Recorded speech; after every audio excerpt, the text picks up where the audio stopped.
വചനത്തിലേക്ക് പോകുന്നതിന് മുമ്പായിട്ട് വചനജഡമായി തീർന്ന യേശു കർത്താവ് നമ്മുടെ മധ്യത്തിലുണ്ടല്ലോ. കർത്താവിലേക്ക് നമുക്ക് നോക്കി വിശ്വാസത്തോടെ പ്രാർത്ഥിക്കാം. സ്നേഹം നിറഞ്ഞ പിതാവേ, യേശുവേ, അവിടുത്തെ തിരുസാന്നിധ്യത്തിനായിട്ട് സ്തോത്രം ചെയ്യുന്ന അവിടുത്തെ രക്തത്താൽ ഞങ്ങൾ ഓരോരുത്തരെയും കഴുകണം കർത്താവേ. പരിശുദ്ധാത്മാവിനാൽ ഞങ്ങളെ വാസ്തവമായിട്ട് നിറയ്ക്കണം കർത്താവേ.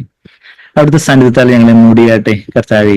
അവിടുത്തെ സന്നിധിയിലുള്ള ആനന്ദ പരിപൂർണത അതേ കർത്താവേ, അവിടുത്തെ ആ ജീവന്റെ മൊഴികൾ കേൾക്കുമ്പോൾ ഞങ്ങളുടെ ഹൃദയം എത്ര തുള്ളിച്ചാടും കർത്താവേ. ഇടയന്റെ ശബ്ദം കേൾക്കുന്ന ആടുകളെ പോലെ കർത്താവേ, ഞങ്ങളുടെ ഹൃദയത്തിന്റെ എല്ലാ ശൂന്യതകളും നിറയ്ക്കുന്ന കർത്താവേ, അവിടുത്തെ തിരുശബ്ദം അത് ഞങ്ങൾക്ക് കേൾക്കണം കർത്താവേ. ഞങ്ങളെ രൂപാന്തരപ്പെടുത്തണമെന്ന് പ്രാർത്ഥിക്കുന്നു.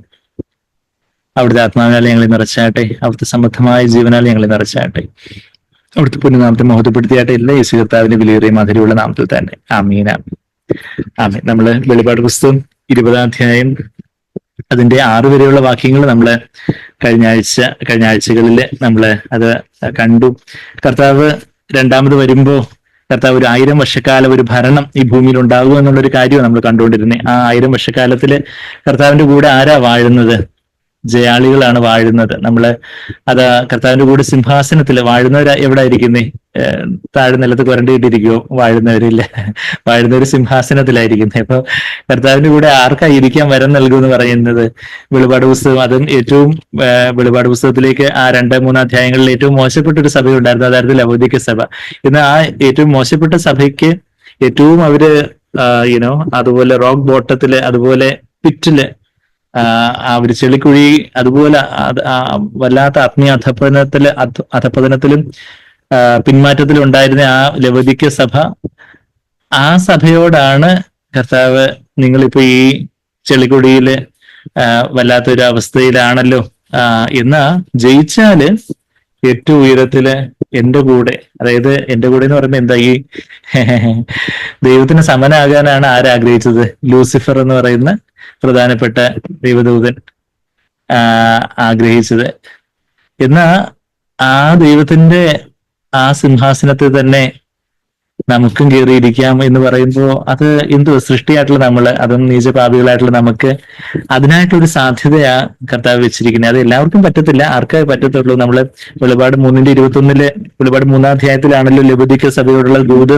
അതിന് 14 മുതൽ 22 വരെയുള്ള വാക്യങ്ങളിൽ അതിന്റെ അവസാന പകുതിയിൽ നമ്മൾ വായിക്കുന്നത്. അപ്പം ഇങ്ങനെയൊക്കെ നീ വളരെ അരിഷ്ടനും കുരുടനും നഗ്നനും ഒക്കെയാ അതിന്റെ 17-ാമത്തെ വാക്യത്തിൽ നീ അവിടെ ആ മൂപ്പനായിട്ടുള്ള സഹോദരനോട് പ്രാഥമികമായിട്ടും പറയുന്നത്. എന്നാൽ അത് സഭയ്ക്കുള്ള, ആ സഭയ്ക്ക് മാത്രമല്ല എല്ലാ സഭകൾക്കുള്ള ആത്മാവ് സഭകളോട് പറയുന്നത് കേൾക്കട്ടെ എന്നാണ് 22-ാമത്തെ വാക്യത്തിലും 7 സഭകളോട് പറയുമ്പോഴും ഓരോ പ്രാവശ്യവും ആത്മാവ് സഭകളോട് പറയുന്നത് വെച്ചാൽ ആ എഫേസസ് സഭയുടെ മാത്രമായിട്ടോ അല്ലെങ്കിൽ പെർഗമോൻ സഭയുടെ മാത്രമായിട്ടോ അല്ല, ആ സഭയുടെ ദൂതനാണ് എഴുതണ്ടേ. ആ സഭയുടെ മൂത്ത സഹോദരന് മെയിൻ ആയിട്ടുള്ള ആ ഒരു വചനത്തിന് റെസ്പോൺസിബിലിറ്റി, ഉത്തരവാദിത്തമുള്ള ആ ഒരു സഹോദരനെ എഴുതുന്നത്. എന്നാ അത് ആ സഭയ്ക്ക് വേണ്ടിയുള്ള ദൂതാണ്. ആ സഭയ്ക്ക് വേണ്ടി മാത്രമല്ല, പരിശുദ്ധാത്മാവ് ഇന്ന് സഭകളോട്, അതായത് നമ്മളോട് ഓരോരുത്തരോടും, നമ്മുടെ സഭയോട്, നമ്മളുടെ ഓരോരുത്തരോടും വ്യക്തിപരമായിട്ട് കർത്താവ് പറയുന്ന ദൂത. അത് എന്താ പറയുന്നത്? നീ ഇപ്പം ഇങ്ങനെയുള്ള ഒരു അവസ്ഥയിൽ 17-ാമത്തെ വെളിപാട് 3:17 ധനവാനായിരിക്കുന്നു, സമ്പന്നനായിരിക്കുന്നു, എനിക്കൊന്നിനും മുട്ടൊന്നുമില്ല,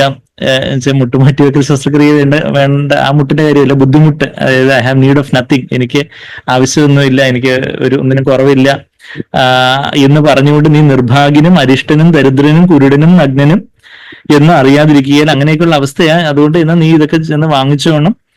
അത് കഴിഞ്ഞിട്ട് നീ ജാഗ്രതയോടെ മാനസാന്തരപ്പെടണം.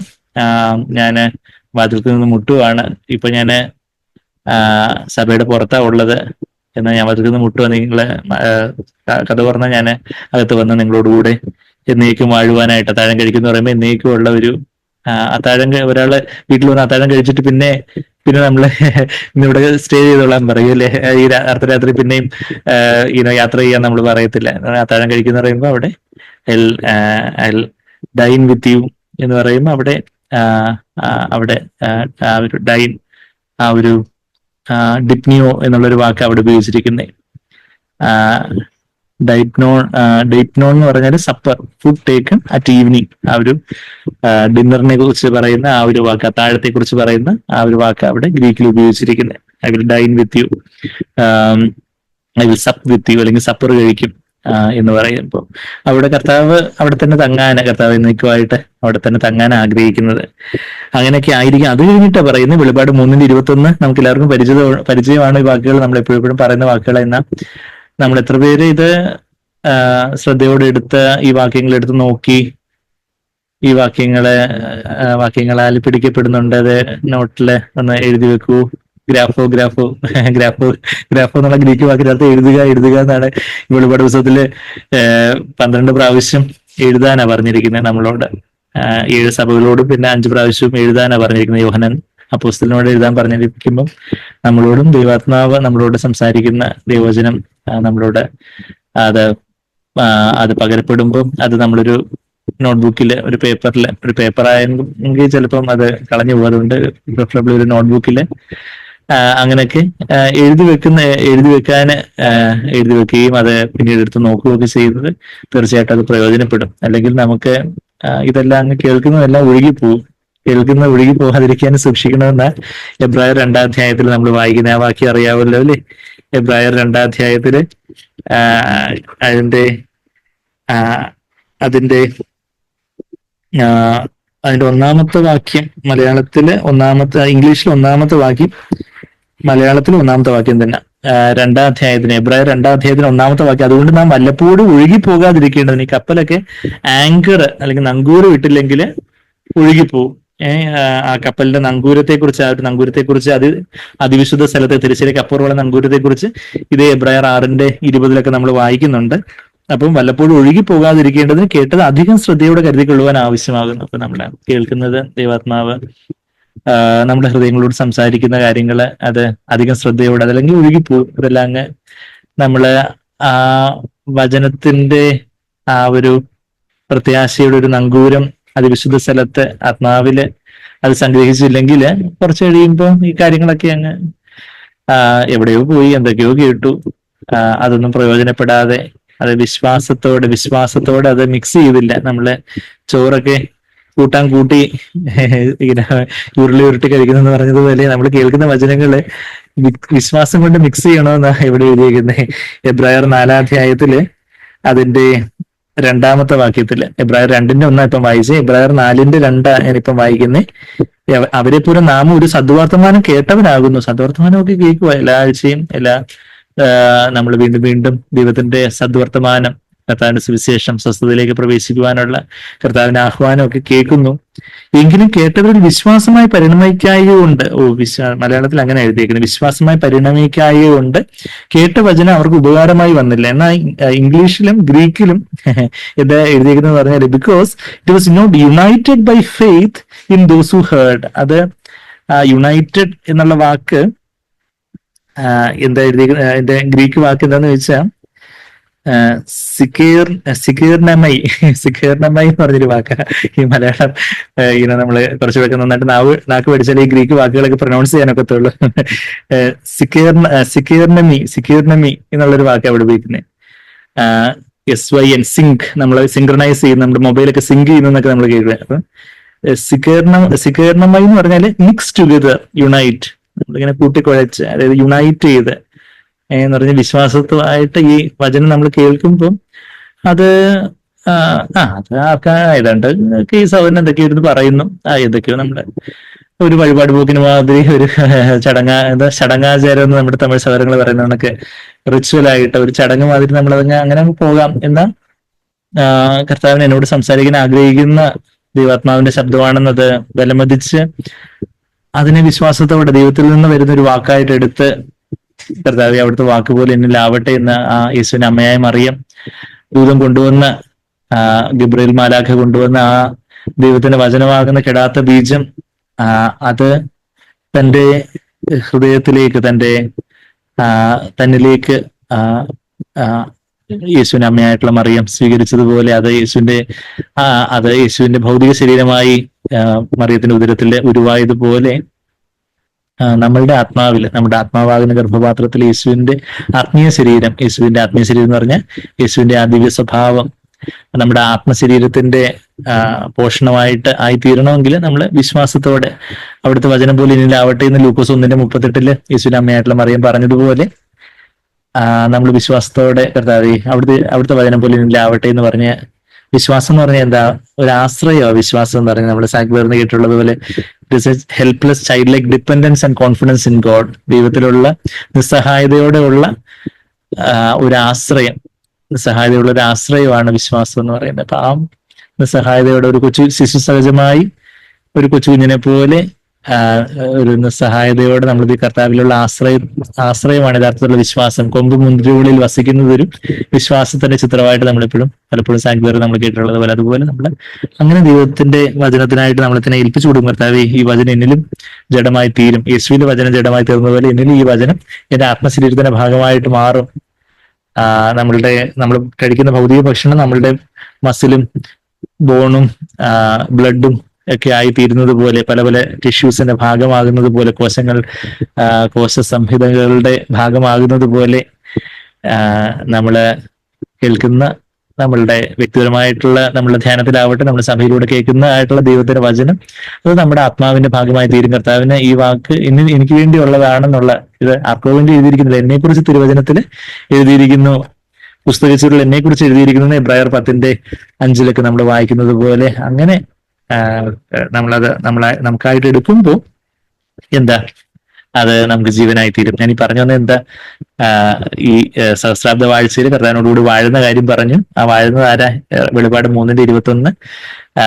അപ്പോ ആ വചനങ്ങൾ നമ്മൾ എത്രമാത്രം ശ്രദ്ധിച്ചെടുക്കുന്നുണ്ടെന്നുള്ളതിനെ കുറിച്ച് ആണ് നമ്മളിപ്പം എബ്രായർ 2:1 4:2 ഒക്കെ വിശ്വാസത്താൽ കൂട്ടിക്കൊഴിക്കണം, ഒഴുകി പോവാതിരിക്കണം എന്നുള്ള കാര്യമൊക്കെ നമ്മൾ ചിന്തിച്ചത്. നമുക്ക് തിരിച്ച് വെളിപാട് 3:21 വരുമ്പോൾ, ജയിക്കുന്നവന് ജഡത്തെ ലോകത്തെ പിശാചിനെ ജയിക്കുന്നവന്, അങ്ങനെ ജഡത്തെ ലോകത്തെ പിശാചിനെ അല്ലെങ്കിൽ പാപത്തെ ജയിക്കുന്നവന്, ജഡമോഹം കൺമോഹം ജീവനത്തിന് പ്രതാപമാവുന്ന ലോക വ്യവസ്ഥയെ ജയിക്കുന്നവന്, പാപത്തെ ജയിക്കുന്നവന് ഞാൻ എന്നോടുകൂടെ എന്റെ സിംഹാസനത്തിൽ, ദൈവത്തിന്റെ സിംഹാസനത്തിന് മേലെ ഏതെങ്കിലും ഉണ്ടോ ലോകത്ത്? അതിന് മേലൊരു പൊസിഷൻ അല്ലേ. ഇപ്പം ഒരു കമ്പനിയിൽ മാനേജിംഗ് ഡയറക്ടർ, സിഇഒ, അതിന്റെ എല്ലാമായിട്ടുള്ള വലിയൊരു HOD, പ്രിൻസിപ്പൽ, ഡീൻ എന്നൊക്കെ പറയുന്ന ഒരു ടോപ്പ് മോസ്റ്റ് പൊസിഷൻ എന്ന് പറഞ്ഞാൽ ഈ പ്രപഞ്ചത്തിലേക്ക് വെച്ചപ്പോൾ ഒരു രാജ്യത്തിനാണെങ്കിൽ പ്രൈം മിനിസ്റ്റർ അല്ലെങ്കിൽ പ്രസിഡന്റ് ഒക്കെ ആ ഒരു ടോപ്പ് മോസ്റ്റ് പ്രഥമ പൗരൻ എന്നൊക്കെ നമ്മൾ പ്രസിഡന്റിനെ കുറിച്ചൊക്കെ പറയുന്നത് പോലെ, അതുപോലെ ഈ ലോകത്തിലേക്കും വെച്ച് ഏറ്റവും എല്ലാത്തിലും മീതെയുള്ള ഒരു ത്രോൺ, ഒരു സിംഹാസനമുണ്ട്. അത് നമ്മുടെ ദൈവത്തിന്, നമ്മളെ സൃഷ്ടിച്ചവനായ സ്രഷ്ടാവിന്റെ സിംഹാസനം. ആ സിംഹാസനത്തിലേക്ക് എന്നെ ഇരിക്കാൻ വിളിക്കുന്നത്. നമുക്കിപ്പം നമ്മളൊരു കല്യാണത്തിന് പോകുന്നു, അവര് അവിടെ ഹോസ്റ്റ് ചെയ്യുന്ന ഫാമിലിനെ നമ്മളെ മുമ്പ് വിളിച്ച്, ഇവിടെ സാറേ മാഡം ഇവിടെ വന്ന് ഇരുന്നാട്ടെന്ന് പറഞ്ഞ് മുമ്പ് വിളിച്ച് ഒരു കസേര ഇട്ട് തന്നാൽ നമ്മൾ വളരെ സന്തോഷത്തോടെ, അവര് നമ്മളെ അത്രയധികം കരുതുന്നുണ്ടല്ലോ, ആരും ശ്രദ്ധിക്കാതിരുന്നു എന്നാൽ അവര് കരുതി മുമ്പിൽ കസേരയിട്ട് തന്നു ഇരിക്കാൻ, നമ്മൾ എത്ര സന്തോഷത്തോടെ അവിടെ ചെന്നിരിക്കും എന്ന് പറയുന്ന പോലെ എല്ലാത്തിലും മീതെയുള്ള ചെയർ കർത്താവ് നമുക്ക് ഓരോരുത്തർക്ക് ഇട്ടു തരുന്നേ. എന്നാൽ നമ്മളത് നമുക്ക് എവിടെയെങ്കിലുമൊക്കെ ഇവിടെ മൂലക്കൊക്കെ ഇരുന്നാൽ മതി. സ്വർഗത്തിലെ മിനിമം അജണ്ട എങ്ങനെയെങ്കിലുമൊക്കെ വിശ്വാസത്തിലൊക്കെ ആയി വീണ്ടും ജനിച്ചു. ഇപ്പം വിശ്വാസത്തിൽ അവസാനം വരെ കഷ്ടിച്ചെന്ന് കയ്യിലപ്പുറത്ത് തേങ്ങ മാതിരി അങ്ങനെ നിലനിൽക്കണം. വിശ്വാസം നിന്ന് വിട്ടുപോകാനും വയ്യ, എന്ന് വെച്ചാൽ നരകത്തിൽ പോകണമല്ലോ. അപ്പൊ അതുകൊണ്ട് ഇവിടെ ഭൂമിയിലുള്ളതൊക്കെ ഒന്ന് മാക്സിമം ഒക്കെ ആസ്വദിച്ച് ഒരു മിനിമം അജണ്ടയോടെ സ്വർഗത്തിലെ പാസ്പോർട്ടും ടിക്കറ്റൊക്കെ വിസയൊക്കെ കിട്ടി, ടിക്കറ്റൊക്കെ കിട്ടി അങ്ങോട്ട് അങ്ങ് ചെന്ന് എത്തിച്ചേരണം. അവിടെയൊക്കെ ഞാൻ മൂലയ്ക്ക് കാണാം, അവിടെ ഒതുങ്ങി കഴിഞ്ഞോളാം. അവിടെ എല്ലാവരുടെ ഏറ്റവും കർത്താവിന്റെ ആ സിംഹാസനത്തിൽ തന്നെ ചെന്നിരിക്കുമെന്ന്. അതൊന്നും എനിക്ക് വേണ്ട. അത് എന്താ? അതാണ് അഹങ്കാരം, അതാണ് നമ്മുടെ ധാർഷ്ട്യം. ദൈവം ഏറ്റവും വലിയൊരു പൊസിഷൻ നമുക്ക് തന്റെ കാന്തയായിട്ട് തന്നോടുകൂടി ഇരിക്കുവാൻ, തന്നോടുകൂടി സിംഹാസനത്തിൽ നിന്ന് വാഴുവാനായിട്ടുള്ള ഒരു പൊസിഷൻ തരുമ്പം നമ്മളിവിടെ നമുക്ക് അതായത് ഏറ്റവും നല്ല ശ്രേഷ്ഠ ഭോജനം, ഏറ്റവും വലിയ ഏറ്റവും ന്യൂട്രീഷ്യസ് ആയിട്ടുള്ള ഏറ്റവും രുചികരമായിട്ടുള്ള ഭക്ഷണം നമുക്ക് ഓഫർ ചെയ്യുമ്പോൾ നമ്മളിവിടെ ഒരു വളിച്ച് പുളിച്ച് ഏതാണ്ട് ആഹാരമൊക്കെ അതുപോലെ പുഴുവരിച്ച ആഹാരമൊക്കെ വേസ്റ്റ് പിന്നീട് ഞാൻ വാരി കഴിച്ചോളാം, എനിക്ക് അത്ര വലിയ നല്ല ഫുഡൊന്നും വേണ്ട എന്ന് പറയുന്നത് പോലെ ഉള്ളൊരു അവസ്ഥയിൽ നമ്മൾ അങ്ങനെ ആയിരിക്കുന്ന ഒരു അവസ്ഥയാണ് നമുക്കുള്ളത്. എന്നാൽ നമുക്കത് മാനസാന്തരപ്പെട്ട കർത്താവേ, എനിക്കും അങ്ങയോട് കൂടി ഇന്ന് ആത്മാവിലെ കർത്താവിന്റെ കൂടെ വാഴുന്നവരെ ജയിച്ച് നമ്മളുടെ സാഹചര്യങ്ങളെ പലതരത്തിലുള്ള പല പാപപ്രലോഭനങ്ങളെയൊക്കെ ജയിച്ച് ഒരു പക്ഷേ നമ്മൾ ഇതിൽ വീണു പോയാൽ പോലും നമ്മൾ പെട്ടെന്ന് മാനസാന്തരപ്പെട്ട കർത്താവേ, അവിടുത്തെ രക്തത്തെ കഴുകണമേ കർത്താവേ, അവിടുത്തെ ആത്മാവിനെ നിറയ്ക്കണം, എനിക്ക് അങ്ങോട്ട് കൂടി ഇരിക്കണം കർത്താവേ, അങ്ങോട്ടുള്ള കൂട്ടായ്മ എനിക്ക് വിച്ഛേദിക്കപ്പെടരുത്. അങ്ങനെ ജയിക്കുന്നവനാണ് കർത്താവിന്റെ കൂടെ സിംഹാസനത്തിൽ ഇരിക്കാൻ വരം നൽകി. ഞാൻ ജയിച്ച എന്റെ പിതാവിന്റെ കൂടെ അവന്റെ സിംഹാസനത്തിൽ ഇരുന്നത് പോലെ തന്നെ പിതാവിന്റെ സിംഹാസനത്തിൽ ഞാനിരുന്ന് എന്റെ സിംഹാസനത്തിൽ നിങ്ങൾക്ക് ഇരിക്കാം എന്ന് പറയുന്ന ആ ഒരു പിതാവിന്റെ പുത്രന്റെ സിംഹാസനം ഇങ്ങനെ, പിതാവിന്റെ സിംഹാസനം കഴിഞ്ഞിട്ട് താഴെയല്ലേ പുത്രന്റെ സിംഹാസനം. പിതാവിനോട് കൂടെ സമത്വം മുറുകെ പിടിക്കാതാണ് പുത്രൻ തന്നെ തന്നെ ഒഴിച്ചു വന്നതെന്ന് നമ്മൾ ഫിലിപ്പിയർ 2:6-7 വാക്യങ്ങളിൽ വായിക്കുന്നുണ്ട്. അപ്പം പിതാവിനോട് ഈക്വലാണ് പുത്രനും പരിശുദ്ധാത്മാവും.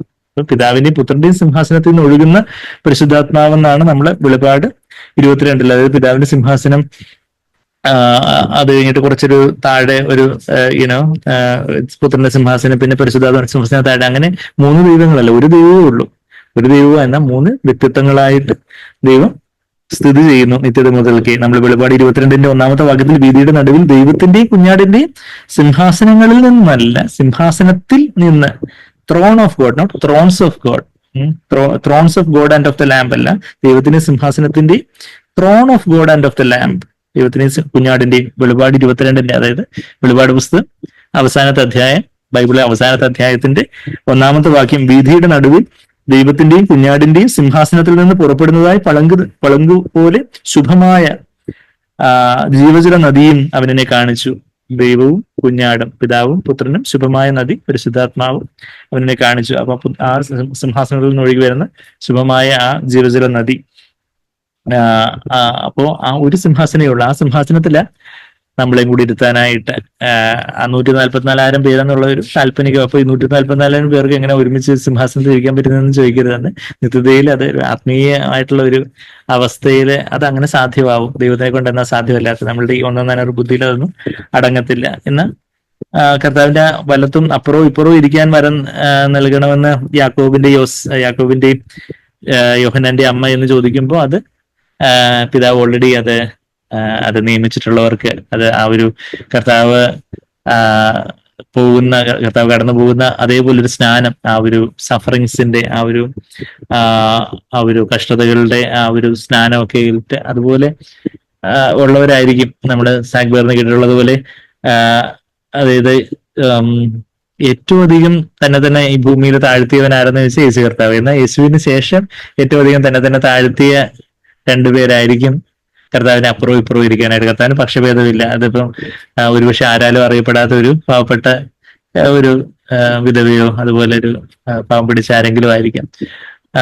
അത് പൗലോസ് അപ്പോസ്തലൻ ആവണമെന്നോ അല്ലെങ്കിൽ യോഹന്നാൻ അപ്പോസ്തലൻ തന്നെ ആവണമെന്നൊന്നും ഇല്ല. തന്നെ ഏറ്റവും അധികം ഈ ഭൂമിയിൽ ഇത്രയും കാലങ്ങളിലുള്ള സൃഷ്ടിയിൽ ഏറ്റവും അധികം തങ്ങളെ തന്നെ താഴ്ത്തിയവരായിരിക്കും കർത്താവിന്റെ കൂടെ ഏറ്റവും അധികം മേലെ കർത്താവിന് വലതും ഇടതും ഇരിക്കുന്നത്. പിന്നെ കർത്താവിന് കാന്തയായിട്ട് 144,000 പേര് എന്നുള്ളൊരു ആലങ്കാരിക സംഖ്യ, അത് കൃത്യമായിട്ട് 144,000 പേര് ആലങ്കാരികമായിട്ടുള്ളൊരു സംഖ്യ ജയിക്കുന്നവരെ കുറിച്ച് നമ്മളവിടെ വായിക്കുന്നുണ്ട്.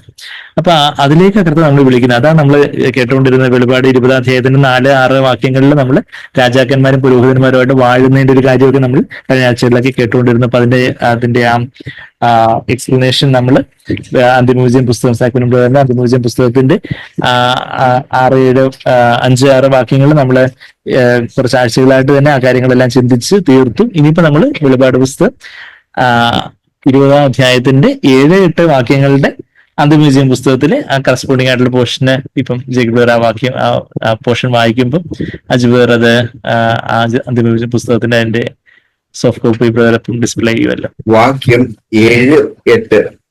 1000 ആണ്ട് കഴിയുമ്പോഴോ സാത്താനെ തടവിൽ നിന്ന് അഴിച്ചുവിടും.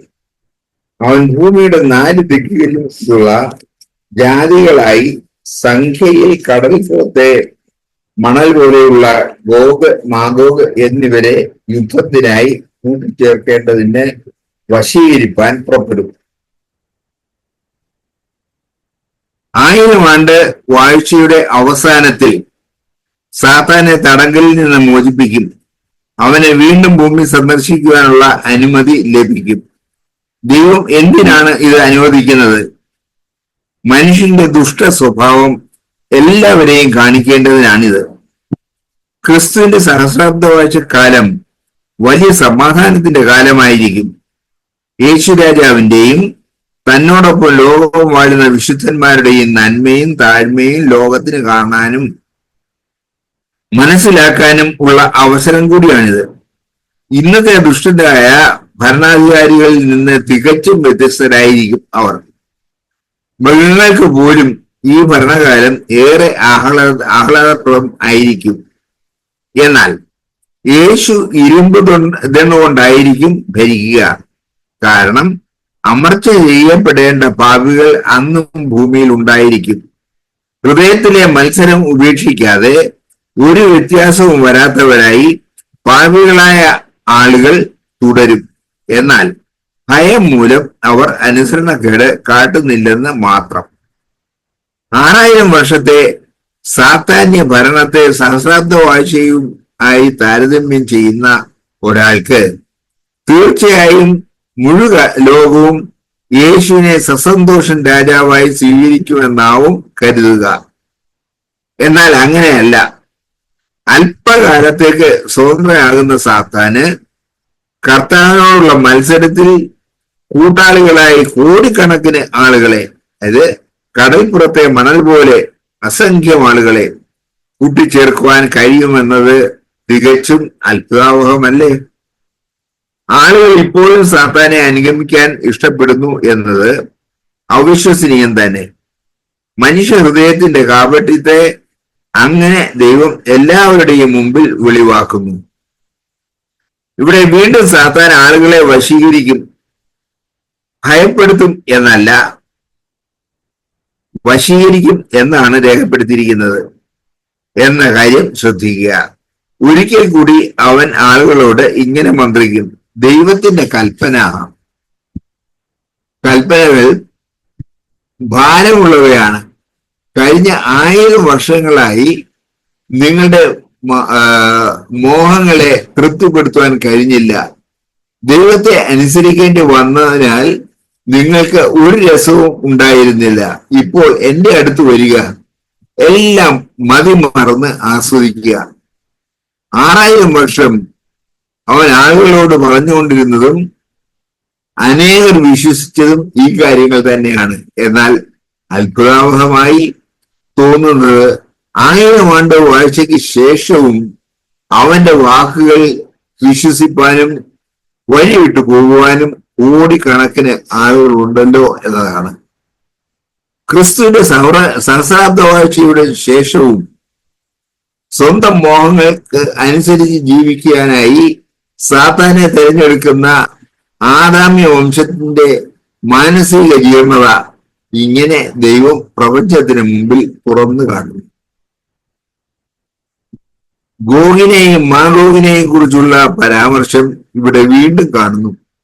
പക്ഷേ ഇത് ഹർമഗദോൻ യുദ്ധത്തെ കുറിച്ചുള്ള സൂചനയല്ല. അത് 1000 ആണ്ട് വാഴ്ചയ്ക്ക് മുമ്പായിരുന്നുവല്ലോ നടന്നത്. ഇവിടെ ഗോഗിന്റെയും മാഗോഗിന്റെയും പിൻഗാമികൾ ഒന്നു ചേർന്ന് കർത്താവിനെതിരെ രണ്ടാമതൊരു വട്ടം ഒരു പോരാട്ടത്തിന് ഒരുമ്പെടുകയാണ്. മനുഷ്യന്റെ ഭോഷത്വം തീർത്തും അവിശ്വസനീയം തന്നെ.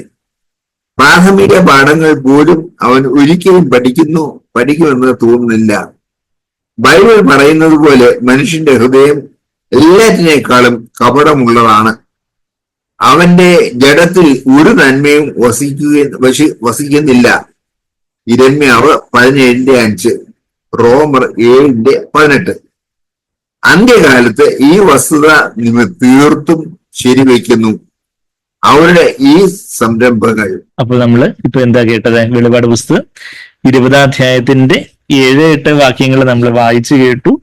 അതിന്റെ എക്സ്പ്ലനേഷൻ നമ്മൾ ആ പുസ്തകത്തിൽ നിന്ന് നമ്മൾ വായിച്ചു കേൾക്കുകയായിരുന്നല്ലോ.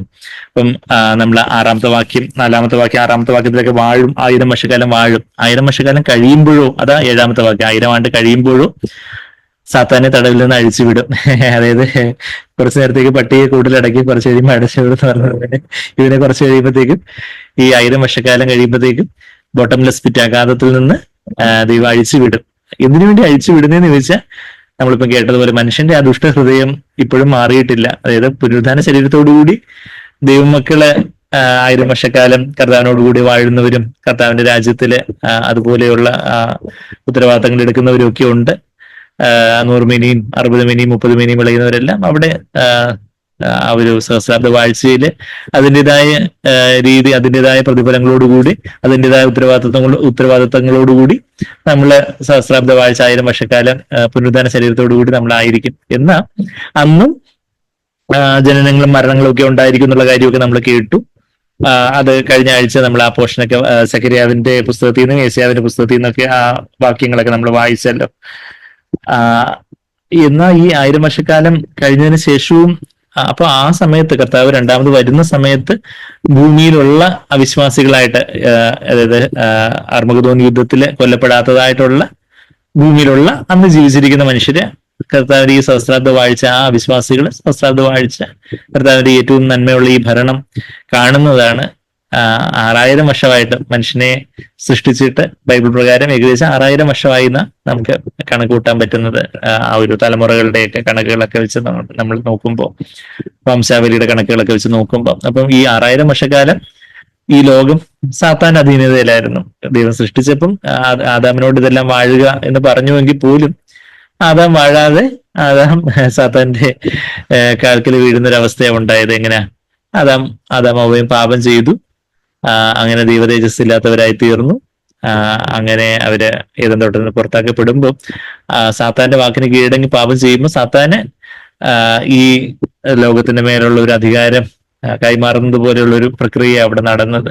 അപ്പം ഈ മുഴു ലോകവും സാത്താന്റെ അധീനതയിലാണ്, ദുഷ്ടന്റെ അധീനതയിലാണെന്നാണ് നമ്മൾ യോഹന്നാൻ 5-ാം അധ്യായത്തിന്റെ 19 യോഹന്നാന്റെ ലേഖനം 1 യോഹന്നാൻ 5:19 യോഹന്നാന്റെ ലേഖനം 5:19 ഈ മുഴു ലോകവും ദുഷ്ടന്റെ അധീനതയിലാണ്. ഇന്ന് പലരും ചോദിക്കാറുണ്ട്, ഇത്രയും കൊലപാതകങ്ങൾ നടക്കുന്നു, ഇത്രയും ആത്മഹത്യകൾ നടക്കുന്നു, ഇത്രയും ബലാത്സംഗങ്ങൾ നടക്കുന്നു, ഇത്രയും യുദ്ധങ്ങൾ നടക്കുന്നു, ടെററിസം, ഭീകരവാദം, അതുപോലെയൊക്കെയുള്ള വലിയ വലിയ കാര്യങ്ങളും അങ്ങനെയൊക്കെയുള്ള ഇത്രയും ദൈവമൊക്കെ ഉണ്ടെങ്കിൽ ഇതുപോലൊക്കെ എങ്ങനെ നടക്കുന്നത്, ഇത്രയും കഷ്ടങ്ങളും പ്രയാസങ്ങളൊക്കെ എങ്ങനെ ഉണ്ടാകുന്നതെന്ന് ചോദിച്ചാൽ, നമ്മൾ ഒരു ശാപഗ്രസ്തമായ ഒരു ഭൂമിയിൽ, സാത്താൻ അധീനതയിലുള്ള ഒരു ഭൂമിയിലെ നമ്മൾ ജീവിക്കുന്നു എന്നുള്ള കാര്യം നമ്മൾ മറന്നു പോകരുത്.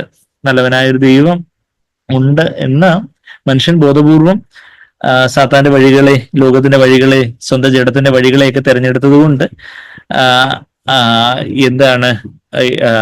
അതുകൊണ്ടാണ് അവന്റെ ആ സ്വന്തം ഇഷ്ടത്തിൽ മനുഷ്യൻ പല കാര്യങ്ങളും ദൈവത്തിന്റെ ഇഷ്ടത്തിന് വിരോധമായിട്ട് ചെയ്യുന്നത് കൊണ്ടാണ് ഇന്ന് ഇത്രയും ആക്രമങ്ങളും പ്രയാസങ്ങളും കലാപങ്ങളും വളരെ ദുഃഖകരമായിട്ടുള്ള പല വാർത്തകളും എല്ലാം ഉണ്ടാകുന്നത്.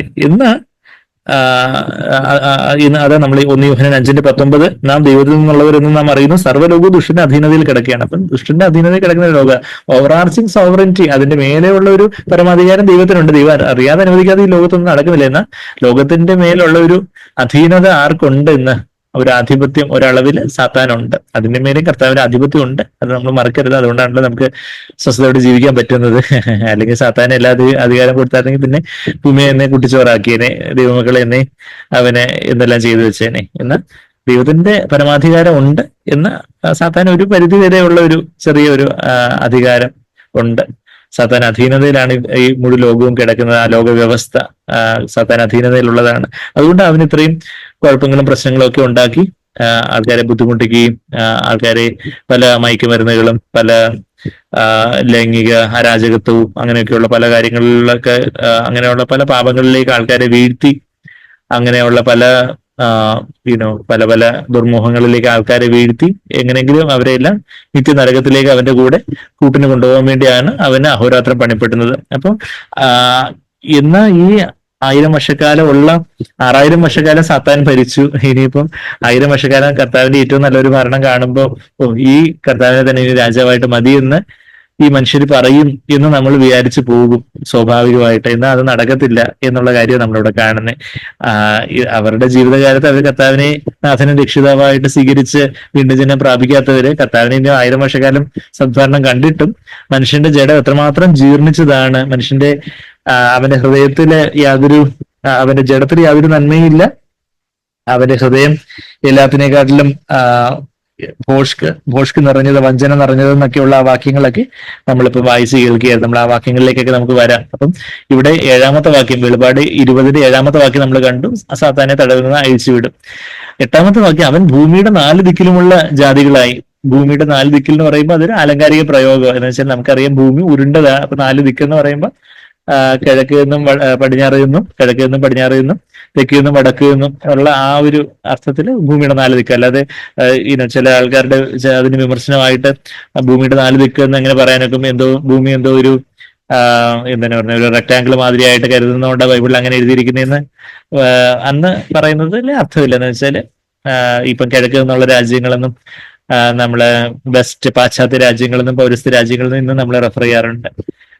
പിന്നെ നോർത്ത് പോളിലുള്ള സൗത്ത് പോളിലുള്ള രാജ്യങ്ങള് അങ്ങനെയുള്ള റെഫറൻസ് കാര്യങ്ങൾ. അപ്പൊ അങ്ങനെ 4 ദിക്കിൽ നിന്നുള്ള 4 ദിക്കിലുമുള്ള ജാതികളായി സംഖ്യയിൽ കടൽപ്പുറത്ത് മണൽ പോലെ എന്ന് പറയുമ്പോൾ അതുപോലെ കോടിക്കണക്കിന് ആൾക്കാരെ ഗോഗും മഗോഗ് എന്നിവരെ യുദ്ധത്തിനായിട്ട് അർമഗദോൻ യുദ്ധത്തിലും ഗോഗും മഗോഗും എന്നുള്ള ആ സ്ഥലത്തിന് അവിടെയുള്ള സന്തതി പരമ്പരകളെ കുറിച്ചുള്ള ഒരു പരാമർശമൊക്കെ ഉണ്ട്. ആ ഗോഗിന്റെയും മഗോഗിന്റെയും പിൻഗാമികൾ ഒത്തുചേർന്ന് കർത്താവിനെ രണ്ടാമത് വീണ്ടും എതിർക്കുന്ന ഒരു ഭോഷത്തരമാണ് നമ്മളിവിടെ കാണുന്നത്. അപ്പൊ സാത്താനെ അഴിച്ചു വിട്ടപ്പോഴത്തേക്കും സാത്താൻ എന്തായിരിക്കും അവരുടെ ചെവി മന്ത്രിക്കുന്നത്?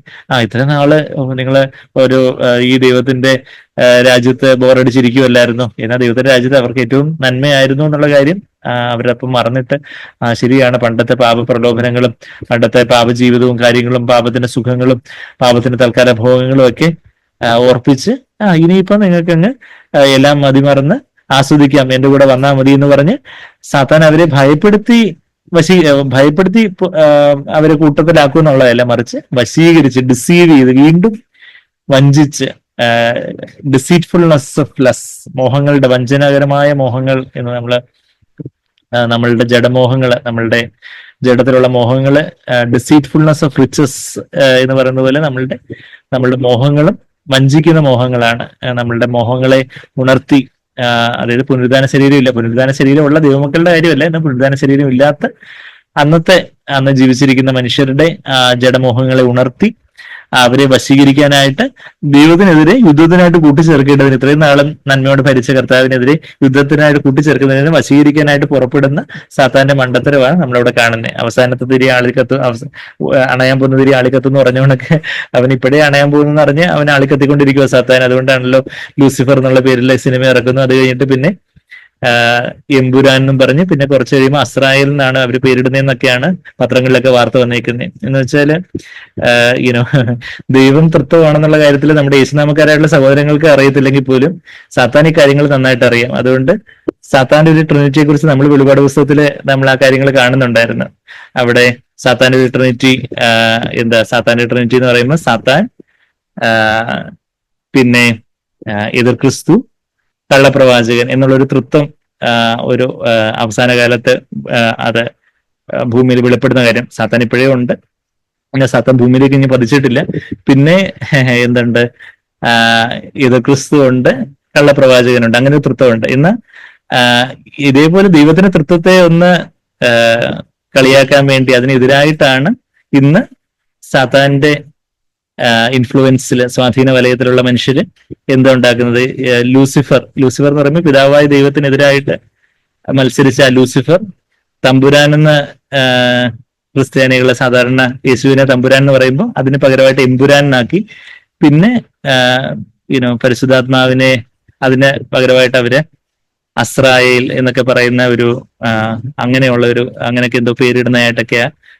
നമ്മളാരും സിനിമ കാണാൻ പോയിട്ടല്ലേ എന്ന് നമ്മളാരും അതിന്റെ പതിവില്ല, നമുക്കറിയാവുന്ന പത്രങ്ങൾ ഇതിനെക്കുറിച്ചുള്ള വാർത്തകൾ വരുമ്പോൾ ഇതൊരു ഒരു ട്രിനിറ്റി. അപ്പൊ എനിക്കത് പലപ്പോഴും ഈ ക്രിസ്തീയ ലോകത്തിലുള്ള യേശുനാമക്കാരെന്നൊക്കെ പറയുന്ന ചില സൗകര്യങ്ങൾക്ക് തൃത്വം ഇല്ലെന്നൊക്കെ പറയുന്ന നടക്കുന്ന ആൾക്കാരുണ്ട്. എന്നാൽ ഈ സാത്താന് തൃത്വം ഉണ്ടെന്നുള്ള കാര്യത്തിൽ എത്ര ഉറപ്പുള്ളതുകൊണ്ടാണ് അവന് ഇത് എല്ലാം വളരെ കറക്റ്റ് ആയിട്ട് ഇതെല്ലാ കാര്യങ്ങളൊക്കെ നാമകരണം ചെയ്ത് ലൂസിഫർ, എമ്പുരാൻ, അസ്രായേൽ എന്നൊക്കെ പറഞ്ഞ് നാമകരണം ചെയ്ത് അവനൊക്കെ പൊട്ടിപ്പുറപ്പെടുന്നത് എന്നുള്ള കാര്യങ്ങൾ നമ്മളൊന്ന് കണ്ണുറന്ന് നോക്കിയാൽ ഈ കാര്യങ്ങളൊക്കെ നടക്കുന്നുണ്ട്. അപ്പൊ ഞാൻ ഈ പറഞ്ഞു വരുന്നത് വെച്ചാൽ ഇവന് യുദ്ധത്തിനായിട്ട് പൊട്ടിപ്പുറപ്പെടുന്ന കാര്യമാണ് നമ്മളിപ്പോ ആന്തിമൂജ്യം പുസ്തകത്തിൽ നമ്മള് ആ കാര്യങ്ങൾ തന്നെ ഞാൻ ആ കാര്യങ്ങൾ നമ്മളിപ്പം പറഞ്ഞ കാര്യങ്ങൾ തന്നെ നമ്മള് കണ്ടുകൊണ്ടിരുന്ന മനുഷ്യന്റെ ആ ദുഷ്ട സ്വഭാവം എല്ലാവരെയും കാണിക്കാൻ വേണ്ടിയാ ദൈവം ഇതുപോലൊരു കാര്യം ഇവനെ പട്ടിയെ കൂട്ടി പുറത്തു വിടുന്നത് പോലെ സാത്താനെ അഗാധത്തിൽ നിന്ന് അഴിച്ചു വിടുന്നത്. അപ്പോ മണൽ സംഖ്യ പോലെ അസംഖ്യം ആളുകളെ, കോടിക്കണക്കിന് ആളുകളെ വശീകരിക്കും എന്നുള്ളൊരു കാര്യം നമ്മളിവിടെ കാണുന്നത്. അപ്പോഴും ആളുകളെ ഇവനെ അനുഗമിക്കാൻ ആഗ്രഹിക്കുന്നു എന്ന് പറയുമ്പോൾ നമുക്ക് വളരെ അവിശ്വസനീയമായി തോന്നാം. എന്നാൽ അതാണ് യാഥാർത്ഥ്യം. മതിമറന്ന് ആസ്വദിക്കുക, ഇത്ര നാളെ നിങ്ങൾ ബോറടിച്ചിരിക്കുമല്ലേ എന്നൊക്കെയാണ് അവന് ആൾക്കാരെ പറഞ്ഞ് വഴിതെറ്റിക്കാൻ പോകുന്നത്. ഇന്നും അത് പറഞ്ഞ വളരെ ലഹരി, നിങ്ങൾക്ക് സന്തോഷം വേണമെങ്കിൽ ഈ മയക്കുമരുന്ന്, ഈ ലഹരി പദാർത്ഥം അങ്ങ് ഉപയോഗിച്ചാൽ മതി, നിങ്ങൾ അങ്ങ് സ്വർഗത്തിൽ പോകുന്നതിനൊക്കെയുള്ള അനുഭവമായിരിക്കും. കുറച്ച് കഴിയുമ്പോൾ ഈ സ്വർഗത്തിൽ നിന്നൊക്കെ താഴെ ഭൂമിയിലോട്ട് വരുമ്പോൾ പിന്നെ ഇതില്ലാതെ പറ്റത്തില്ല. ഇന്നും ഒരു പയ്യന് 21 വയസ്സുള്ള ഒരു പയ്യന് ചെന്നൈയിൽ നിന്ന് ഇവിടെ ഇങ്ങനെ മലയാളിയായിട്ട് പയ്യന് എന്ന് ചെന്നൈയിൽ നിന്ന് ചെന്നൈയിൽ പഠിക്കാൻ പോയി.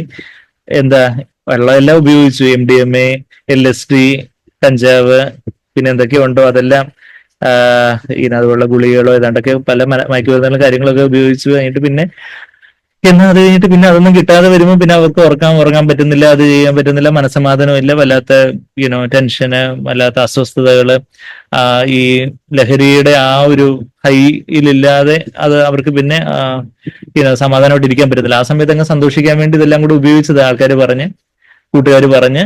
ഇപ്പം പിന്നെ കൂട്ടുകാരും ഇല്ല, നാട്ടുകാരും ഇല്ല, പുള്ളിക്കാരനെ ഉറങ്ങാൻ പറ്റത്തില്ലെന്ന് പറഞ്ഞ് പാവം എന്തായാലും ദിവസം അയച്ച് വേറെ ഒന്നും ചെയ്യാതെ നമ്മുടെ അടുത്തേക്ക് തന്നെ വന്നു. അതുകൊണ്ട് മെഡിസിൻസ് ഒക്കെ കൊടുത്ത് കാര്യങ്ങളൊക്കെ ഇനിയെങ്കിലും ഒരു പാഠം പഠിച്ചല്ലോ എന്നൊക്കെ പറഞ്ഞ് 21 വയസ്സേ ഉള്ളൂ. എന്തോ പഠിക്കാനായിട്ട് ചെന്നൈയിൽ പോയിട്ട് മർച്ചന്റ് നേവി അങ്ങോട്ട് പഠിക്കാൻ അങ്ങോട്ട് ചെന്നൈയിൽ പോയിട്ട് വരും.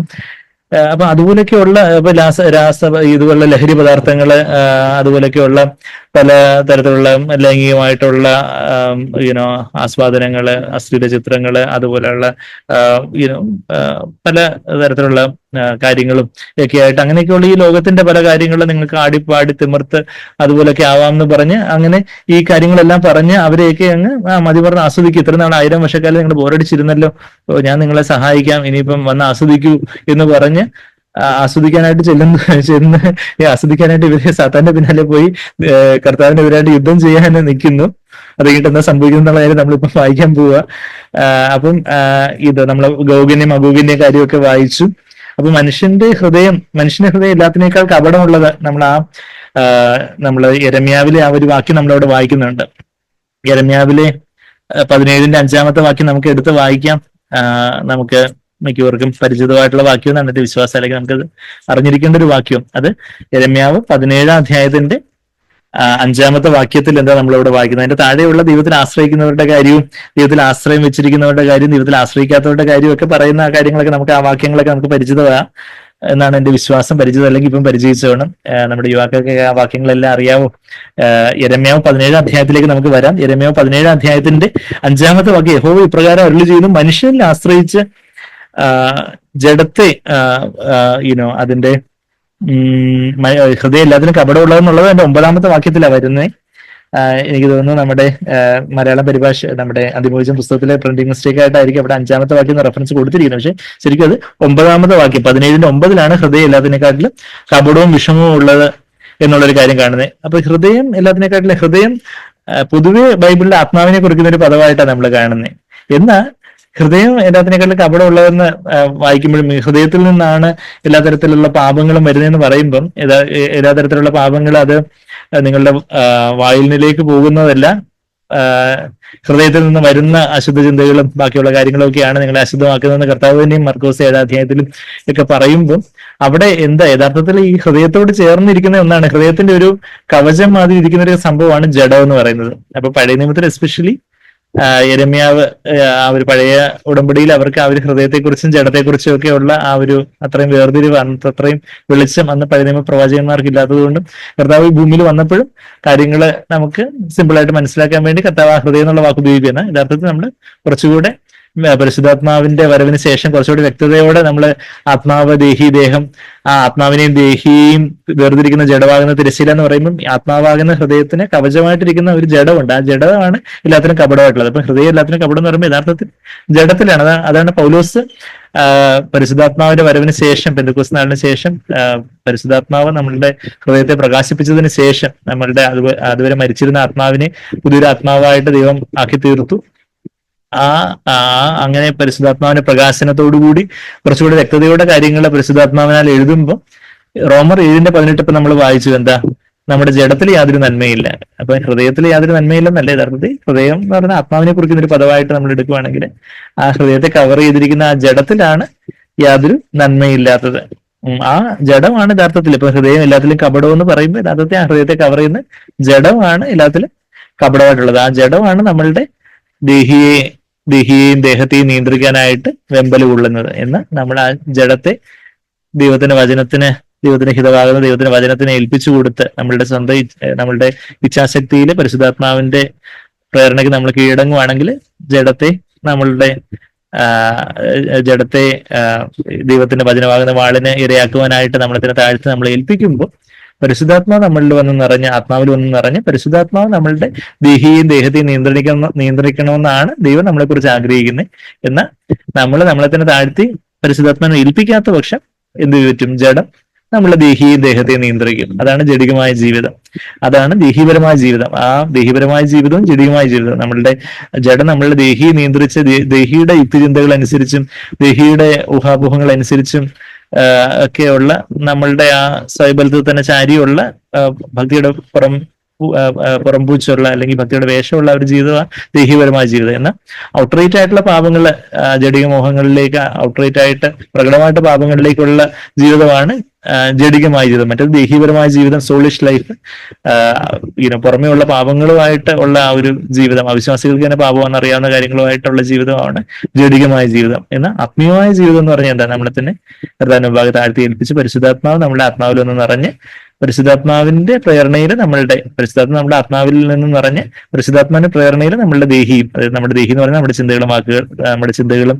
തീരുമാനങ്ങളും, നമ്മുടെ ചിന്തകളും വികാരങ്ങളും തീരുമാനങ്ങളും, അങ്ങനെ അതിന്റെ ആ തീരുമാനങ്ങൾ എങ്ങനെ എടുക്കുന്നതനുസരിച്ചാണ് നമ്മളുടെ ദേഹം പ്രവർത്തിക്കുന്നത്. നമ്മുടെ കണ്ണുകൊണ്ട് എവിടെ നോക്കുന്നു, നമ്മുടെ നമ്മുടെ നാവുകൊണ്ട് എന്ത് വർത്തമാനം പറയുന്നു, എന്ത് തീരുമാനങ്ങൾ എടുക്കുന്നു എന്നുള്ളതൊക്കെ ആ അതെല്ലാം നമ്മുടെ ദേഹിയിൽ എടുക്കുന്ന തീരുമാനത്തിനനുസരിച്ച് നമ്മളുടെ ദേഹം നമ്മൾ ഉപയോഗിക്കുന്നത്. അപ്പൊ അങ്ങനെ ആത്മീയമായിട്ടുള്ളൊരു ജീവിതം ദൈവം നമ്മളെ കുറിച്ച് ആഗ്രഹിക്കുന്ന ദേഹീപരമായ ജീവിതത്തിലേക്കും ജഡികമായ ഒരു ജീവിതത്തിലേക്കും നമ്മളെ തള്ളിയിടാനാണ് സാത്താൻ എപ്പോഴും പരിശ്രമിച്ചുകൊണ്ടിരിക്കുന്നത്. അപ്പം അതാണ് നമ്മളിപ്പോൾ വായിച്ച ഹൃദയം എല്ലാത്തിനേക്കാളും കപടവും വിഷമവും ഉള്ളത്, more deceitful then all else and is desperately സിക്ക്. അത് ആരാഞ്ഞറിയുന്നവൻ ആര്? Who can understand it?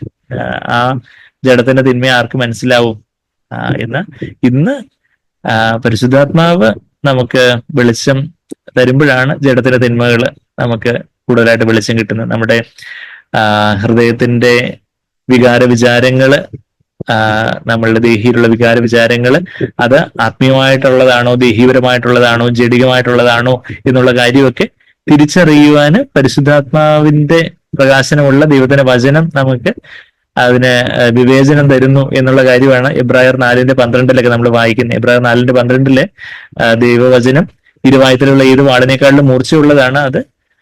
അത് സന്ധി മജ്ജകളെ തുളച്ചു കയറി എന്ന് പറയുമ്പോൾ സന്ധിയുടെയും മജ്ജയുടെയും വേർപിരിവായിട്ടുള്ള ജഡത്തെ തുളച്ചു കയറി നമ്മളുടെ ഹൃദയത്തിന്റെ വിചാരങ്ങള് നമ്മളവിടെ എബ്രായർ 4:12 ഞാനിപ്പോ ഒന്ന് എടുക്കുക. ഇവിടെ യെരമ്യാവ് 17 നമുക്ക് വിരലുണ്ട്. യെരമ്യാവ് 17 പോകുന്നതിന് മുമ്പായിട്ട് എബ്രായർ 4:12 നമ്മൾ നോക്കുവാണെങ്കിൽ അവിടെ able to discern the thoughts and intentions of the heart എന്നാ എഴുതിയിരിക്കുന്നത്. അതാ ഹൃദയത്തിലെ ചിന്തനങ്ങളെയും ഭാവങ്ങളെയും വിവേചിക്കുന്നതാവുന്നു. അപ്പം ഈ ഹൃദയത്തിനെ കവർ ചെയ്തിരിക്കുന്ന ജഡം ആർക്ക് മനസ്സിലാക്കാൻ കഴിയുമെന്നാണ് പഴയ നിയമ പ്രവാചകനായിട്ടുള്ള യെരമ്യാവ് ചോദിച്ചിരിക്കുന്നത്. എന്നാൽ ഇന്ന് പുതിയ നിയമത്തിൽ നമ്മൾ ജീവിച്ചിരിക്കുന്ന നമുക്ക് അത് ദൈവം വർദ്ധമാനമായിട്ട് ആ ജഡത്തിലെ മാലിന്യങ്ങളും കൽമഷങ്ങളും ആത്മാവിലെ കൽമഷങ്ങളും കാര്യങ്ങളും ഒക്കെ ദൈവം നമുക്ക് കാണിച്ചു തരും. അതാ നമ്മള് ജഡത്തിന്റെ ആത്മാവിനെയും കൽമഷങ്ങളെ നീക്കി വിശുദ്ധിയെ തികയ്ക്കുവാന് 2 Corinthians 7:1 നമ്മൾ വായിക്കുമ്പോൾ അത് തന്നെ നമ്മൾ വായിക്കുന്നേ. പിന്നെ ഇപ്പൊ നമ്മൾ എന്താ വായിച്ചേ? ഹൃദയത്തിലെ ചിന്തനങ്ങളെയും ഇവിടെ എബ്രായർ 4:12 ഹൃദയം എന്നുള്ള വാക്ക് ആത്മാവിനെ ദേഹിയും ഒരുമിച്ച് കുറിക്കുന്ന ഒരു വാക്കായിട്ട് ഉപയോഗിച്ചിരിക്കുന്നത്. ആ ദേഹിയിലുള്ള നമ്മളുടെ ചിന്തനങ്ങളും ഭാവങ്ങളും ഒക്കെ അതിനെ വിവേചിക്കുവാനായിട്ട് ഒരു വെളിച്ചമുള്ള കത്തി, ആ കത്തി കൊണ്ട് നമ്മളെ ജഡം കീറി മുറിക്കപ്പെടുന്നു. എന്നാൽ നമുക്ക് തന്നെ ചില കാര്യങ്ങളിൽ നമ്മളുടെ ഉദ്ദേശ ലക്ഷ്യങ്ങൾ, നമ്മുടെ ചില കാര്യങ്ങൾ നമ്മൾ ചെയ്യുന്നത് നമ്മളുടെ നാമമഹത്വത്തിനായിട്ട് ചെയ്യുന്നതാണോ അതോ കർത്താവിന്റെ നാമമഹത്വത്തിനായിട്ട് ചെയ്യുന്നതാണോ? വേറൊരാളെ ഒന്ന് ഇരുത്താൻ വേണ്ടി നമ്മൾ പറയുന്ന ചില വാക്കുകൾ, ചിലരെ മുറിപ്പെടുത്താൻ വേണ്ടി നമ്മൾ പറയുന്ന ചില കാര്യങ്ങൾ, അപ്പം പുറമേ അത് വലിയൊരു പാപമായിട്ട് ആർക്കും തോന്നത്തില്ലായിരിക്കും. എന്നാൽ നമുക്കറിയാം നമ്മൾ ആ വാക്ക് ഉപയോഗിച്ച് എന്തിനു വേണ്ടിയാ, അല്ലെങ്കിൽ നമ്മൾ ആ ഒരു രീതിയിൽ പെരുമാറിയത് എന്തിനു വേണ്ടിയാ. അപ്പൊ നമ്മളുടെ ഉദ്ദേശ ലക്ഷ്യങ്ങളിലെ ചിലരോട് നമ്മുടെ മനോഭാവം, ചിലരോട് അവരൊക്കെ വിദ്യാഭ്യാസമില്ല, അവർക്ക് പണമില്ല, അവർക്ക് എന്തോ ഒരു താഴേക്കിടയിലുള്ള അങ്ങനെ ചിലരെ കുറിച്ച് നമുക്കൊരു പുച്ഛ മനോഭാവം, അങ്ങനെയൊക്കെയുള്ള ചില ആറ്റിറ്റ്യൂഡ്സ്, മോട്ടീവ്സ്, മനോഭാവങ്ങളിലും ഉദ്ദേശ ലക്ഷ്യങ്ങളിലും ഒക്കെയുള്ള നമ്മുടെ ചിന്തകളിലും ഒക്കെയുള്ള ചില പാപങ്ങൾ, അകമേയുള്ള കൽമഷങ്ങൾ അല്ലെങ്കിൽ ആത്മാവിലെ കൽമഷങ്ങൾ, ആത്മാവിനോട് ചേർന്ന് നിൽക്കുന്ന ഈ ജഡത്തിന്റെ കൽമഷങ്ങളായിട്ട് എന്നാൽ പുറമെ അത് വെളിപ്പെടുന്നില്ല, എന്നാൽ അകമേ ഉള്ള കൽമഷങ്ങളെ കുറിച്ച് ദൈവം നമുക്ക് വെളിച്ചം തരും. ഈ ഹൃദയത്തെ മനസ്സിലാക്കുന്നവൻ ആര് എന്ന് ചോദിച്ചാൽ, ഇന്ന് ആരാ മനസ്സിലാക്കുന്നതെന്ന് ചോദിച്ചാൽ ഇന്ന് ദൈവത്തിന് അറിയാം. പിന്നെ നമുക്ക് ദൈവം തരുന്ന വെളിച്ചത്തിനനുസരിച്ച്, നമുക്ക് പൂർണ്ണമായിട്ടും അറിയത്തില്ല. നമ്മളായിരിക്കുന്ന വണ്ണം നമ്മൾ അറിയുന്നത് എപ്പോഴാ? നമ്മള് നിത്യതയില 1 Corinthians 13:12 മുതലുള്ള വാക്യങ്ങൾ അത് വായിക്കുന്നുണ്ട്. നമ്മളിപ്പോ അല്പമായിട്ട് കടമൊഴിയായിട്ടാണ് കാണുന്നത്, എന്നാൽ അന്ന് നമ്മളായിരിക്കുന്നത് പോലെ നമ്മൾ അറിയും, നമ്മളെ തന്നെ അറിയുന്ന ഒരു നാൾ വരും. എന്നാൽ ഇന്ന് നമുക്ക് കുറച്ച് നമ്മളെ കുറിച്ച് അറിയത്തുള്ളൂ, നമ്മളെ കുറിച്ച് നമുക്ക് അധികമായിട്ട് നമ്മളുടെ നീളത്തെ കുറിച്ച് നമുക്ക് അറിയത്തില്ല. നമ്മൾ വളരെ താഴ്മയുള്ള, വളരെ പരിശുദ്ധയായിട്ടുള്ള സഹോദരനാണ്, സഹോദരിയാണ്, വളരെ വളരെ നിസ്വാർത്ഥനാണെന്നൊക്കെ നമ്മൾ വിചാരിച്ചു കളയും. എന്നാൽ നമുക്ക് ദൈവം കൂടുതൽ വെളിച്ചം തരുന്തോറും അയ്യോ ഞാൻ അരിഷ്ട മനുഷ്യന്, അയ്യോ ഞാൻ ആദരശുദ്ധിയില്ലാത്ത മനുഷ്യൻ, ഞാൻ അരിഷ്ട മനുഷ്യൻ എന്നൊക്കെ ഇവിടെ യെശയ്യാവ് 6-ാം അധ്യായത്തിൽ യെശയ്യാവ് ആ ദൈവത്തിന് വെളിച്ചം കിട്ടിയപ്പം യെശയ്യാവ് നിലവിളിക്കുന്നതായിട്ട് നമ്മൾ യെശയ്യാവ് 6-ാം അധ്യായത്തിൽ കാണുന്നത് പോലെ ഇവിടെ പൗലോസ് റോമർ 7-ാം അധ്യായത്തിലെ 24-ാമത്തെ ഭാഗത്തിൽ അരിഷ്ട മനുഷ്യൻ ഈ പാപജടത്തിൽ നിന്ന് ആരെന്നെ വിടുവിക്കുന്നു അറിയുന്നു. ഈ യോബിന്റെ പുസ്തകം 42-ാം അധ്യായത്തിൽ യോബ് അവിടെ അയ്യോ ഞാൻ തീർന്നു, ഫിനിഷായി, ഞാന് എന്താ ഞാന് പൊടിയിലും ചാരത്തിലും ഞാൻ അനുദപിക്കുന്നു എന്നൊക്കെ പറയുന്നുണ്ട്.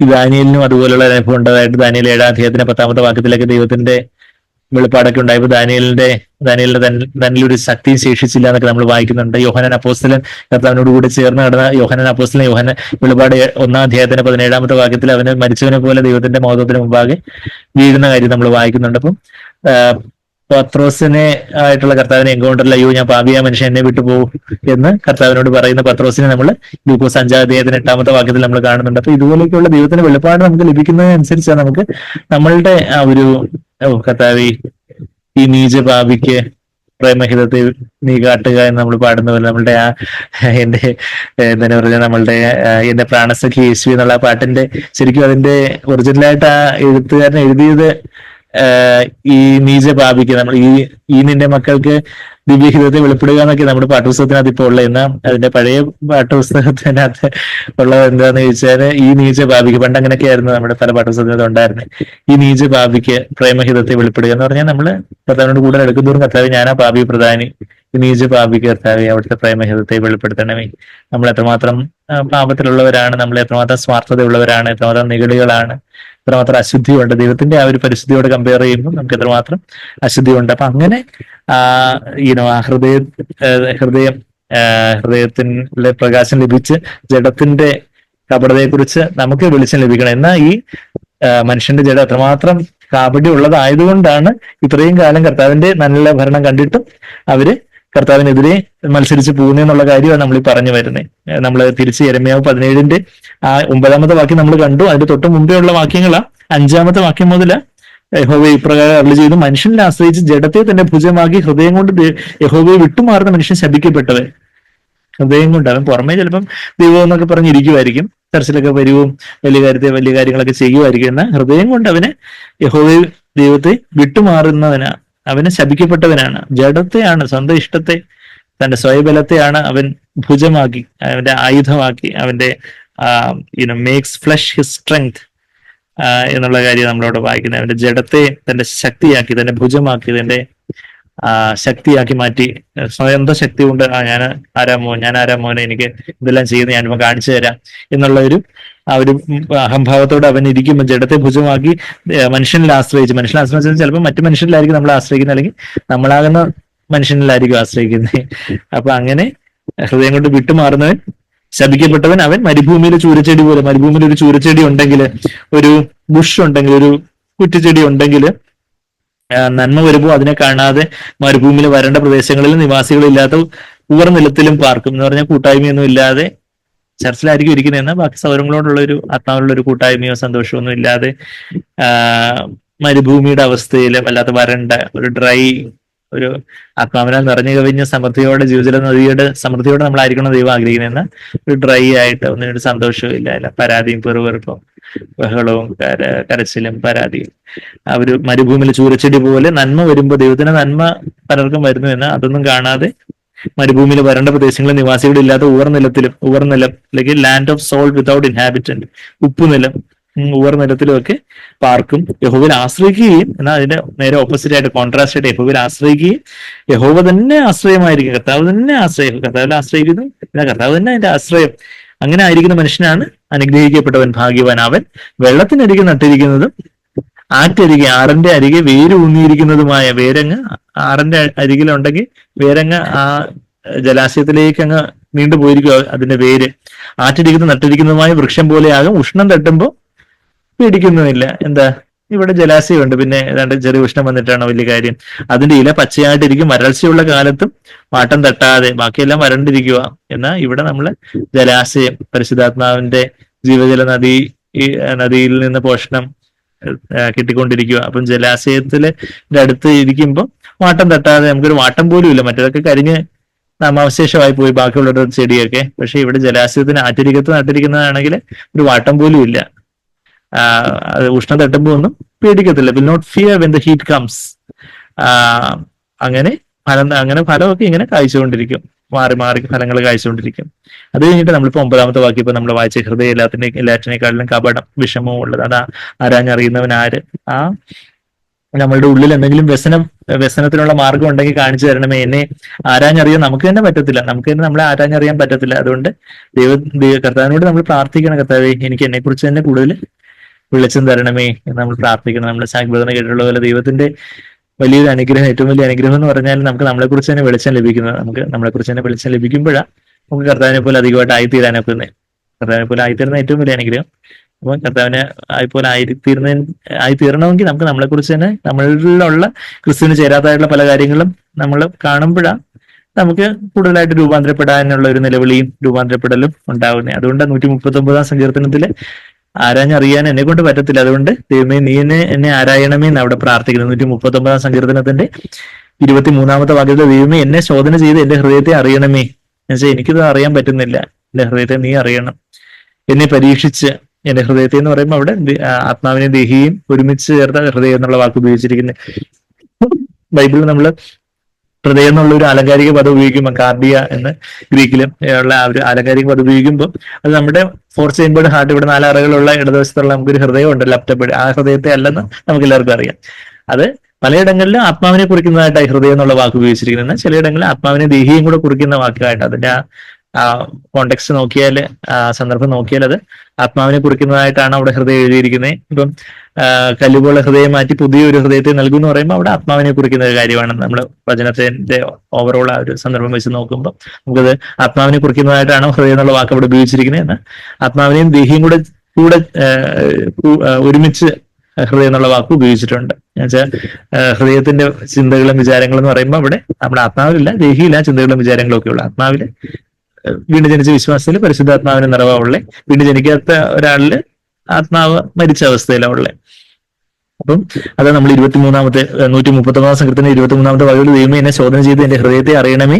അപ്പം ഹൃദയത്തെ അറിയണമേ എന്ന് പറയുമ്പോൾ ഹൃദയത്തിന്റെ വിചാരങ്ങളും ആഗ്രഹങ്ങളും ഒക്കെ അറിയണമേ എന്ന് പറയുമ്പോൾ അവിടെ ദേഹിയും കൂടെ ചേർന്ന്, അതായത് ആത്മാവും ദേഹിയും കൂടെ ചേർന്നതാണ് ഇന്നർ കോട്ട്.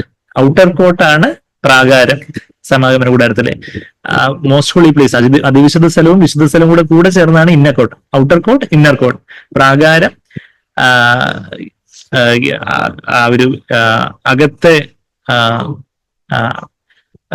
ഇന്നർ കോട്ടിന് മലയാളം ബൈബിളിൽ എന്താ ഉപയോഗിച്ചിരിക്കുന്നത് എന്നുള്ള കാര്യം എനിക്ക് നോക്കണം. വിശുദ്ധ മന്ദിരം എന്നാണോ എന്താണോ എന്താ ഉപയോഗിച്ചിരിക്കുന്നത് ഇന്നർ കോട്ട് എന്ന ഇംഗ്ലീഷില്. അപ്പൊ ആ ഇന്നർ കോട്ടിന്റെ 2 ഭാഗങ്ങളാണ് ആത്മാവും ദേഹിയും എന്ന് പറഞ്ഞാൽ വിശുദ്ധ സ്ഥലവും അതിവിശുദ്ധ സ്ഥലവും വിശുദ്ധ സ്ഥലവും. അപ്പം ആ ഹൃദയം എന്നുള്ള വാക്ക് ഇന്നർ കോട്ട്, അല്ലെങ്കിൽ ആത്മാവിനെയും വിശുദ്ധ സ്ഥലത്തെ ആത്മാവിനെയും ദേഹിയും കൂടെ ഒരുമിച്ച് പറഞ്ഞിരിക്കുന്ന പദമായിട്ട് ഉപയോഗിച്ചിട്ടുണ്ട്. പിന്നെ ആത്മാവിനെ കുറിച്ച് മാത്രമായിട്ട് പറഞ്ഞിരിക്കുന്ന പദമായിട്ട് ഉപയോഗിച്ചിട്ടുണ്ട്. എന്നാൽ പുതിയ ഉടമ്പടിയുടെ പുതിയ നിയമത്തിന്റെ വെളിച്ചത്തിലാണ് നമുക്ക് ഈ കാര്യങ്ങളൊക്കെ വ്യക്തമായിട്ട് കാണാൻ പറ്റുന്നത്. പഴയ നിയമത്തിൽ അവർക്ക് അത്രയും വെളിച്ചം ഉണ്ടായിരുന്നുള്ളൂ, പഴയ നിയമത്തിലെ എഴുത്തുകാർക്ക്. അതുകൊണ്ട് അങ്ങനെയുള്ള വാക്കുകൾ അവിടെ ഉപയോഗിച്ചിരുന്നു. ഈവൻ പെന്തക്കോസ്ത് മുമ്പ് കർത്താവ് തന്നെ പറയുമ്പോഴും ഹൃദയത്തിൽ നിന്ന് എല്ലാ ദുർവിചാരങ്ങളും വരുന്നു എന്ന് പറയുമ്പോഴും അതും കർത്താവ് അവിടെ ജഡത്തിൽ നിന്ന് വരുന്ന കാര്യങ്ങളെയാ, കർത്താവിടെ ഹൃദയത്തോട് ചേർന്ന് നിൽക്കുന്ന ജഡത്തിൽ നിന്ന് വരുന്ന കാര്യങ്ങളെയാ അവിടെ ഹൃദയത്തിൽ നിന്ന് വരുന്നു എന്നുള്ള കാര്യം അവിടെ പറയുന്നത്. നമുക്ക് കാര്യങ്ങൾ മനസ്സിലാക്കാനുള്ള എളുപ്പത്തിനായിട്ട് കർത്താവ് ആ കാര്യങ്ങൾ അങ്ങനെ പറഞ്ഞിരിക്കുന്നു എന്നുള്ള കാര്യം നമ്മൾ മനസ്സിലാക്കുന്നു. അപ്പൊ അതാ നമ്മൾ 139 സങ്കീർത്തനം 23 പകുതി, ദൈവമേ എന്നെ ശോധന ചെയ്ത് എന്റെ ഹൃദയത്തെ അറിയണമേ, എന്നെ പരീക്ഷിച്ച് എന്റെ നിലവുകളെ അറിയണമേ. എനിക്ക് തന്നെ എന്റെ നിലവുകൾ അറിയത്തില്ല. മൈ ആങ്ഷ്യസ് തോട്ട്സ്, അത് കർത്താവ് അങ്ങനെ അറിയണമേ. എന്റെ ഹൃദയം എത്ര കപടവും വിഷമവും ഉള്ളതാണ്, എന്റെ ജഡത്തിൽ യാതൊരു നന്മയില്ല കർത്താവെ. പൗലോസ് കറിഞ്ഞതുപോലെ വ്യസനത്തിനുള്ള മാർഗം കർത്താവെ, അങ്ങേ വ്യസനിപ്പിക്കുന്ന, അങ്ങേ വേദനിപ്പിക്കുന്ന something that pains you, hurtful way ഉണ്ടെങ്കിൽ കർത്താവെ, നമ്മൾ ആ ലിവിംഗ് ബൈബിൾ പാരഫ്രൈസിൽ നമ്മൾ എപ്പോഴും അത് പറയാറുള്ളത് പോലെ, point out anything in me that makes you sad. കർത്താവെ, അങ്ങേ വേദനിപ്പിക്കുന്ന എന്തെങ്കിലും എന്റെ ജീവിതത്തിലുണ്ടോ, അതങ്ങ് എനിക്ക് കാണിച്ചു തരണേ കർത്താവെ. എനിക്ക് അവിടെ മാനസാന്തരപ്പെടുന്നു. നമുക്ക് തന്നെ പലപ്പോഴും അറിയത്തില്ല.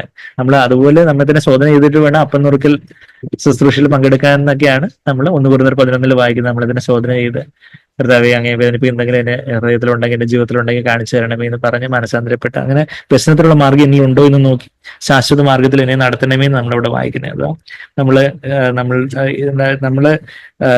നമ്മളുടെ ജഡം എത്രമാത്രം കപടമുള്ളതാണെന്നുള്ള കാര്യം അവിശ്വാസികളുടെ ജഡം എത്രമാത്രം കപടമുള്ളതാണെന്ന കാര്യം അന്ന് തെളിയിക്കപ്പെടുന്നു. എന്നാൽ ഇന്ന് വിശ്വാസികളായിട്ടുള്ള നമുക്ക് എത്രമാത്രം നമ്മുടെ ജഡം കപടമുള്ളതാണ്, വിഷമമുള്ളതാണ് എന്നുള്ള കാര്യം ഡെസ്പറേറ്റ്ലി സിക്ക് ആയിട്ടുള്ള ഒരാൾ, ഡെസ്പറേറ്റ്ലി സിക്ക് എന്ന് പറഞ്ഞാൽ വല്ലാതെ ഒരു അസുഖബാധിതനായിട്ടിരിക്കും. അതാണ് heart is deceitful and desperately സിക്ക് എന്നാണ് നമ്മൾ അവിടെ ഇംഗ്ലീഷ് ബൈബിളിൽ യെരമ്യാവ് 17:9 നമ്മൾ വായിക്കുന്നത്. അങ്ങനെ ഡെസ്പറേറ്റ്ലി സിക്ക് ആയിട്ടുള്ള ഒരു ഹൃദയത്തിന്റെ അവസ്ഥയാ, ഒരു കുറച്ചുകൂടെ ആക്യുറേറ്റ് ആയിട്ട് പറഞ്ഞ ജഡത്തിന്റെ അവസ്ഥയാണ് നമുക്കുള്ള.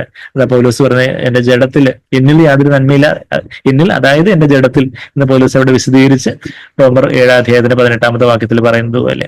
അപ്പൊ ആ കാര്യങ്ങളെ കുറിച്ച്, ആ ജഡത്തിലുള്ള തിന്മകള്, അത് ജഡത്തിലുള്ള തിന്മകള് അത് നമ്മളുടെ അകമേയുള്ള നമ്മളുടെ മനോഭാവങ്ങളിലും ഉദ്ദേശ ലക്ഷ്യങ്ങളിലും ചിന്തകളിലും ഒക്കെ നമ്മളുടെ അകമയുള്ള ലൈഫിൽ പുറമേ അത് വെളിപ്പെടുന്നില്ല. നമ്മളുടെ അകമയുള്ള പാപങ്ങളായിട്ട് വരുമ്പോൾ അതിനെ ആത്മാവിലെ കൽമശങ്ങൾ എന്ന് നമ്മൾ അവിടെ 2 Corinthians 7:1 നമ്മൾ വായിക്കുന്ന ആത്മാവിലെ കൽമശങ്ങളും ജഡത്തിലെ കൽമശങ്ങളെന്ന് 2 Corinthians 7:1 വാക്യത്തിൽ വായിക്കുന്നുണ്ട്.